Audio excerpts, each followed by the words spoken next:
Batman Year 1. I chose this comic book because in my opinion it best shows the essence of Batman, who is indeed my favorite superhero. Moreover, I liked very much how it was adapted for the big screen. I hope that with this video of mine I will be able to raise people's awareness about this artwork. From my point of view, superheroes are a symbol of hope. They manage to achieve the impossible and overcome their limits, which is something quite difficult for us common folk. Youngsters often read comics to escape reality, to let themselves be taken, if only for a few moments, in a world where someone fights for justice.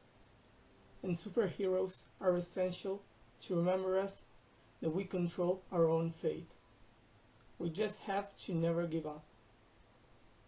Personally, I grew interested in this genre because I like to imagine a world which rules are different from ours, where everything can happen and nothing is taken for granted.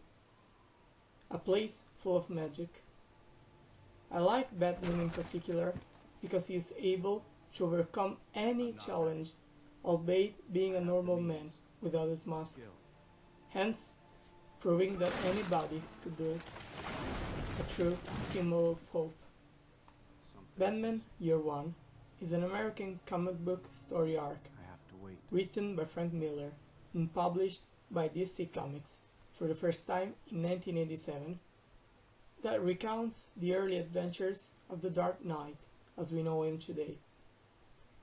This comic book marks the beginning of a new era for Batman, narrating for the first time the story of the man behind the mask, of his fears, of his agonies, and all of his emotions. It makes Batman unique in the universe of superheroes, since, due to the success of this comic book, most of the Batman stories that followed started to focus more on the human aspect of the character, underlining the difference between hero and superhero.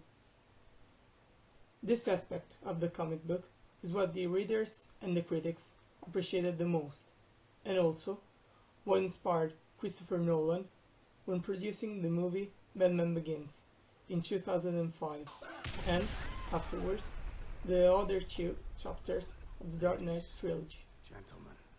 Nolan's adaptation pictured Gotham City as it was described in the comic book, so a much more realistic Gotham City that lacks those gothic and cartoon-like elements that characterized the films of the previous directors.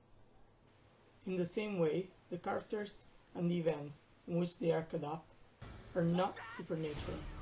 Everything that happens is somewhat plausible, and every character has to face real-life problems, like their relationship with family, friends, and co-workers. This kind of realism is also clear in the plot of both the film and the comics, which recounts the origins of Batman and how he manages to overcome the very first challenges and difficulties that will one day make him become the Dark Knight.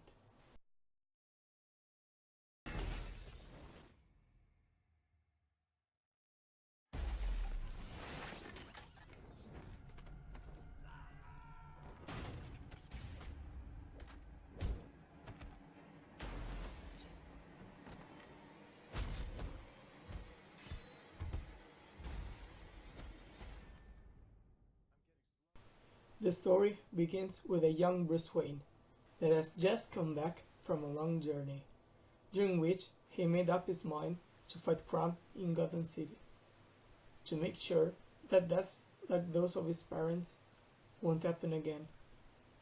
So, he starts his personal crusade, crossing paths with many criminals, and, more importantly, with James Gordon, a police officer with strong ideals of justice, that, however, are in conflict with the spreading corruption of the city. The movie and the comic book show how a young and inexperienced Batman and a Gordon that is loyal to his duty try to carry on their battles, and how After a few conflicts due to their roles, the two of them end up creating a secret alliance that is fundamental for their personal growth. Even though the film is able to represent the core of the comic book, the adaptation for the big screen inevitably required a more captivating and dynamic plot. Hence, the introduction of two of Batman's memorable enemies, Scarecrow and Ra's al Ghul, as the main villains of the story.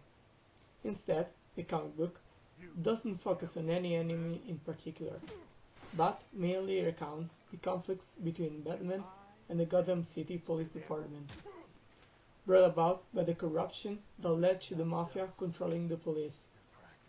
Gordon's character also underwent some changes. As in the comic book, he is portrayed as an athletic and vigorous man, an expert in hand-to-hand combat, while in the movie he is an older man that looks almost worn out by the city.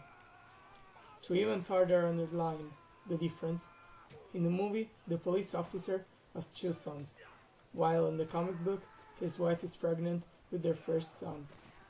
Another important change regarding Batman's and Gordon's relationship is that in the comic book, James finds out the Dark Knight's real identity, while in Nolan's trilogy, the truth will be revealed to the police officer only in the third and final chapter. Nolan indeed managed to capture the essence of this comic book, albeit he had to sacrifice many aspects of the plot to attract even those spectators that hadn't really known the character yet.